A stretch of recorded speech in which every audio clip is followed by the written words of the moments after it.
आपके कोई सवाल तो हम ले सकते हैं।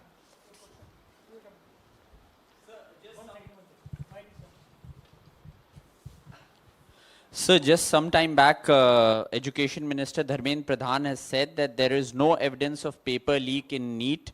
The allegations of corruption in NTA are unfounded. How do you respond to these remarks? जांच किया ही नहीं, परिणाम दे दिया। कौन से जांच के आधार पर उन्होंने ये रवैया दिया?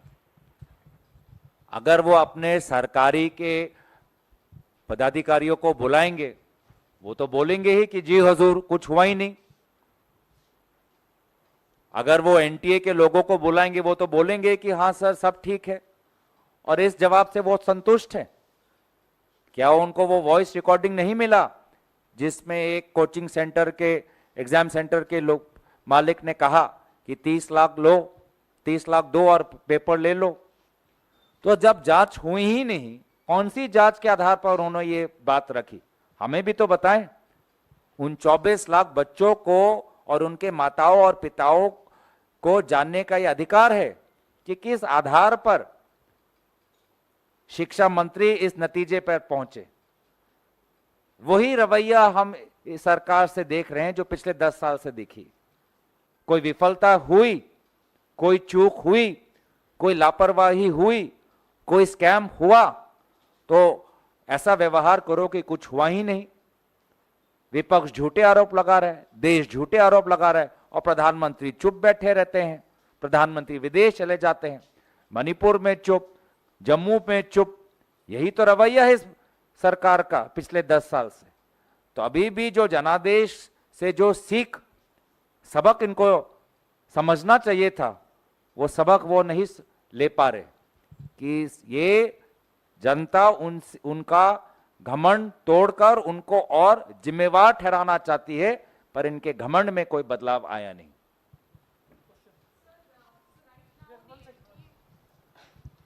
The NTA has informed the Supreme Court that they are willing to do a re-examination of the 1500 students who got grace marks on 23rd June, ताकि जो counseling session है वो delay ना हो.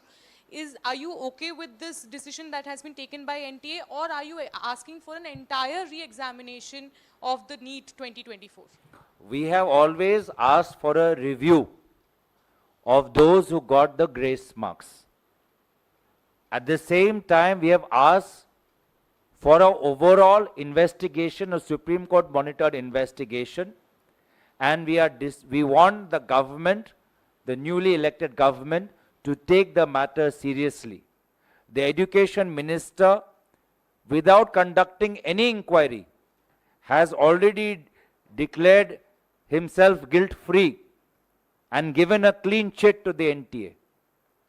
There has been no substantive inquiry, and any inquiry done by the NTA cannot be proven to be substantive or unbiased. This government needs to be far more serious, and the Prime Minister cannot choose to remain silent the way he remained silent on Manipur, the way he remained silent on the violence in Jammu, and he is adopting the same attitude towards this scandal with respect to the NEET exam. Any other question?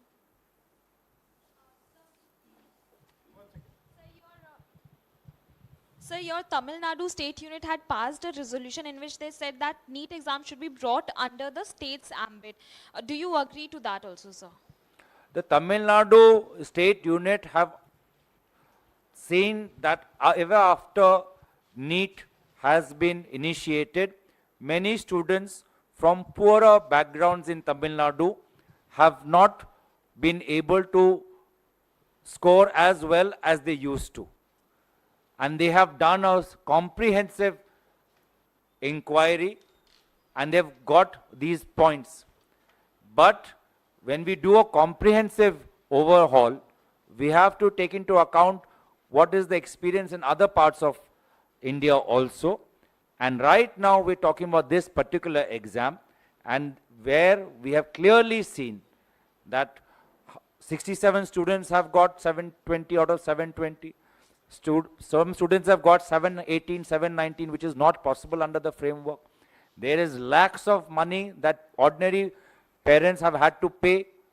There's anyways lack of to get to when they have been duped by coaching centers promising them question papers. As it is, lakhs of money goes when you're sending your students to quota, and the overall mental anxiety.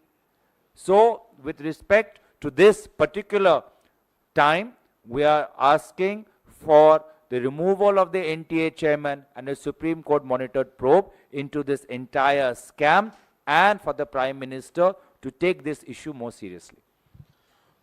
Gaurav ji, NEET के अलावा एक सवाल है।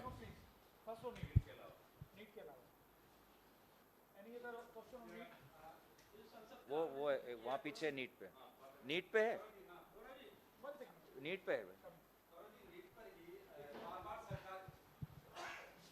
गौरव ji, NEET पर ही जिस तरह से बार बार शिक्षा मंत्री कह रहे हैं कि कोई इसमें पेपर लीक नहीं हुआ, गड़बड़ी नहीं हुई है, क्या लगता है फिर भी छात्रों में इतना गुस्सा है? क्या लगता है क्या सरकार के मैनेजमेंट या व्यवस्था में गड़बड़ी है? पूरी व्यवस्था में बदलाव होना चाहिए? मैं इस सवाल का मैंने उत्तर दे दिया। मैं दोबारा संक्षेप में कहना चाहूँगा कि शिक्षा मंत्री ने बिना कोई जांच किए हुए इस नतीजे पर पहुंच चुके हैं। ये भाजपा सरकार का वही पुराना 10 साल का रवैया है कि कोई घुसा नहीं, कुछ हुआ नहीं, कोई लापरवाही हुई नहीं, कोई जांच की जरूरी नहीं।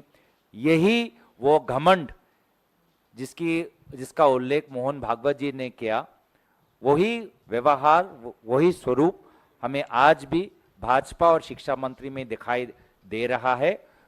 जनता जो सबक भाजपा को सिखाना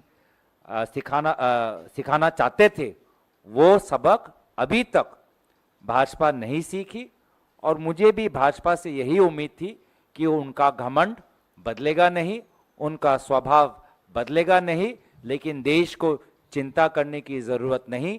इंडिया अलायंस में अब वो ताकत है कि इस सरकार को घुटने के बल लेके आकर बच्चों के प्रति जो उनकी जिम्मेवारी होनी चाहिए, सदन और सदन के बाहर उनको अपनी जिम्मेवारी निभानी पड़ेगी।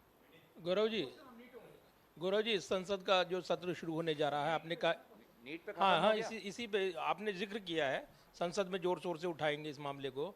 तो संसद का जो सत्र शुरू होने जा रहा है, इसमें इसी मुद्दे पर क्या आप राष्ट्रपति अभिभाषण पर धन्यवाद प्रस्ताव की चर्चा की बहस का इंतजार करेंगे, या पहले दिन से ही इस पर आप प्रदर्शन करेंगे? क्या करेंगे?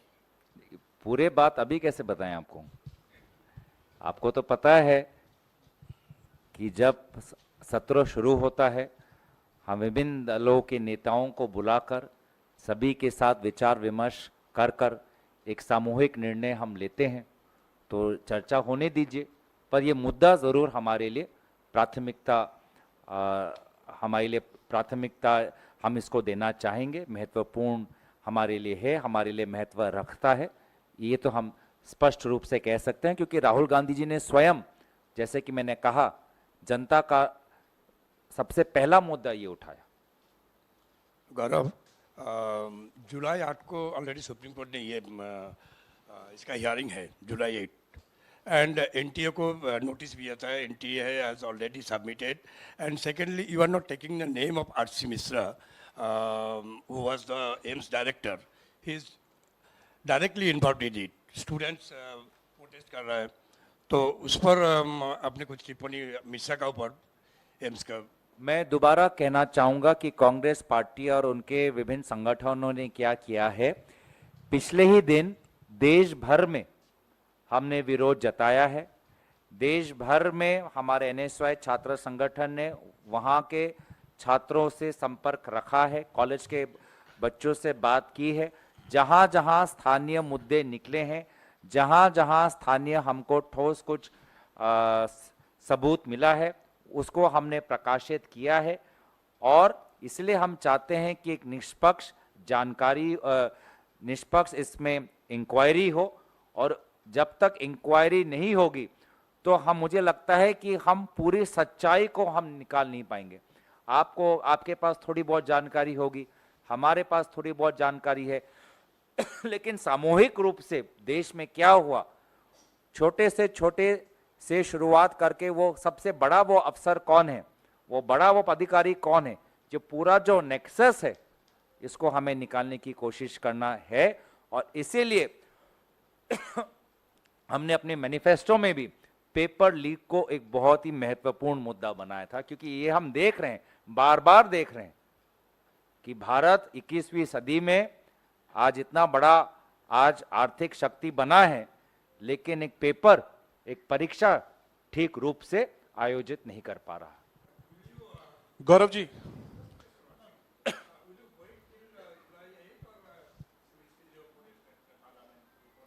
Anything related to parliament can only be announced after the end of discussions and meetings with our allies.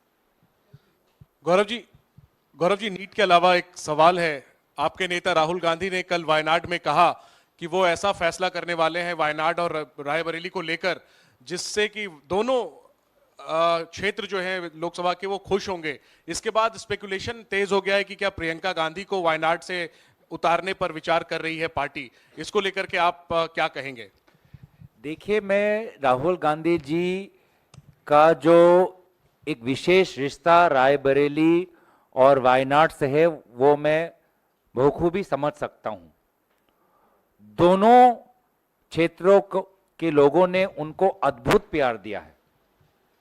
UP के लोगों ने तो एक जांच एजेंसी के द्वारा उनको प्रधानमंत्री के पद पे देखना चाहते हैं, और प्रधानमंत्री मोदी जी की तुलना में आज उत्तर प्रदेश के लोग राहुल गांधी जी को प्रधानमंत्री के पद पर देखना चाहते हैं। वहीं वायनाड के जनता ने उनको ढेर सारा प्यार दिया है, आशीर्वाद दिया है। तो उनके मन में जो प्रश्न है वो मैं समझ सकता हूं, क्योंकि एक जनप्रतिनिधि को जनता से ही ताकत मिलता है और दोनों क्षेत्रों ने उनको बहुत ताकत दिया है। हम उनके अंतिम निर्णय की इंतजार में हैं। Gaurav sir, one question from here. Sir, the fire incident has taken place in Kuwait. Rahul Gandhi has also tweeted about this matter, and he has expressed deep concern about the situation which the migrant workers are facing in the Middle East specifically. What's the official stand of the Congress party? What's your take on it? नहीं, अभी तो हमारी संवेदनाएं उन परिवारों के साथ है जिन्होंने किसी एक सज्जन को कुवैत के उस इमारत में लगी हुई आग में खोया है। हम चाहते हैं कि अभी उन परिवारों को मदद किया जाए। अगर कोई भी व्यक्ति बचा है तो उसके अपने परिवार के साथ संपर्क में लाने की कोशिश करें। और केरल में जितने भी परिवार हैं जिनको किसी भी जानकारी से थोड़ी भी अगर सहूलियत मिल सकती है तो उनको जानकारी दे। इस वक्त इस विषय पर हम इतना ही कहना चाहेंगे, क्योंकि बहुत गंभीर समय है, बहुत दुख का समय है, बहुत नाजुक समय है। हम बस प्रार्थना करते हैं कि भगवान सभी को ताकत दे कि इस कठिन परिस्थिति से वो आगे जा पाए।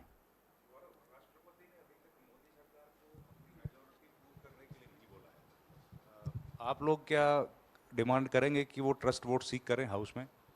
देखिए, दोबारा मैं कहना चाहूंगा कि सदन के अंदर कोई भी निर्णय सामूहिक निर्णय होगा, इंडिया अलायंस का निर्णय होगा। मल्लिकार्जुन खड़गे जी के नेतृत्व में एक बैठक होगी जो यही प्रक्रिया रही है, और इसीलिए तब तक हमें इंतजार करना पड़ेगा।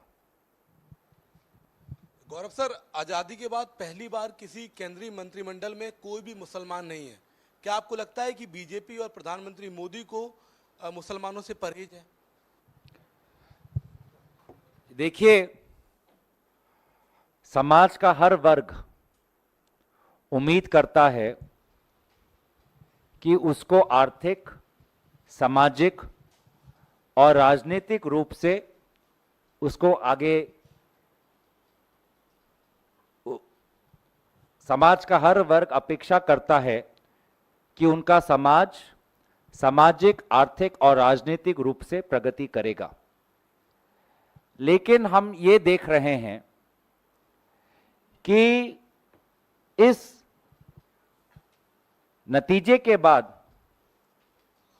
भाजपा भारत के हर धर्म के लोगों के खिलाफ अपनी नाराजगी प्रकट कर रहे हैं। उत्तर पूर्वांचल में असम के मुख्यमंत्री नागालैंड और मेघालय के संपर्क में एक विशेष धर्म को टारगेट कर रहे हैं। मैं अपेक्षा करूंगा कि प्रधानमंत्री मोदी जी इटली जा रहे हैं। इटली में अगर कोई उनसे सवाल करे कि आपके ही बहुत ही जनप्रिय आपके साथ करीब असम के मुख्यमंत्री मेघालय और नागालैंड के एक विशेष धर्म को जो टारगेट किया, तो उसमें इटली में भारत की क्या छवि रहेगी, यह सवाल कोई प्रधानमंत्री मोदी जी से करे और उसका जवाब दे, मैं अपेक्षा करता हूं। वही हम पंजाब में देखते हैं कि एक सांसद जो पहले फिल्म जगत से जुड़ी हुई थी, उसे एक दूसरे धर्म के लोगों पर प्रश्न उठाना अब उनका स्वभाव बन चुका है। उत्तरी भारत में हम देखते हैं कि आज भाजपा अयोध्या मंदिर के निकट जो लोग हैं उनसे नाराज है, कोई दूसरे धर्म से नाराज, धर्म को मानने वाले लोगों से नाराज है। तो इस नतीजे के बाद भाजपा के नेता भारत के विभिन्न धर्म और समुदाय को मानने वाले लोगों पर प्रश्न उठा रही है, उंगली उठा रही है।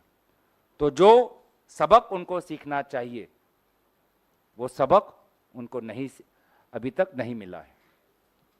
गौरव जी, इधर एक सवाल है।